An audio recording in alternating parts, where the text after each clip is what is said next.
मैं ये भी एक शेयर करती हूँ आपके साथ, जो मैं भूल में नॉर्मली करती हूँ, which I want people to understand. जब गुरुजी के फंक्शंस होते थे मंदिर में, तो आई स्टिल रिमेम्बर 2 घंटे का शब्द कीर्तन होता था, and then Guruji used to come, और गुरुजी की आरती होती थी। उसके बाद लाइव सिंगिंग होती थी, विच गुरुजी, एवरीवन वाज डायरेक्टेड कि बाहर लंगर के लिए जाओ, एंड साथ में लाइव सिंगिंग होती थी उधर। एक दिन I don't remember whether it was, I am not too sure, maybe Gurpurab था। तो गुरुजी कई बार पूछ लेते थे कि मैं किसनू बुलावा, किसनू सदिए फंक्शन वास्ते। So that day I remember he asked me किसनू सदिए। तो मेरे माइंड में आया गुरपुरब है, मैं कि गुरुजी रागी बुला ली है। He said a beautiful thing which I think we should all understand. गुरुजी कहते हैं कि ना, कहते लाइव, कहते रागी नहीं बुलाने, तुसी लाइव सिंगिंग कराओगे।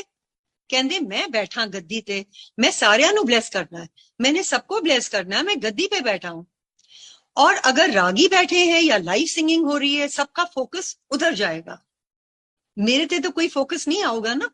इस करके कोई लाइव सिंगिंग नहीं करनी, क्योंकि मैं सबनों ब्लेसिंग दे रही थी। So Sangat ji, whenever I always tell people, आपने अगर लाइव सिंगिंग करवानी है and you don't want to play Guruji shabad, then don't call it Guruji satsang, then just call it an evening with whosoever you want to call।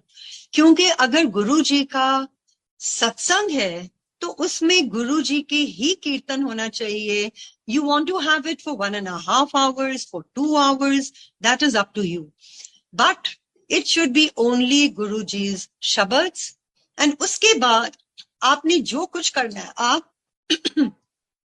आरती के बाद आपने जिसको गवाना है आप गवाओ, there is no issue in that। या अगर आपका बड़ा फंक्शन है, आप घंटे के लिए कर लो, कीर्तन लगाओ, गुरुजी को ब्लेस तो करने दो ना सब संगत को। What is the purpose of the संगत coming there if they can't receive his blessings? So this is a very important part which I have been sharing with a lot of people, because I see there's a lot of live singing going on.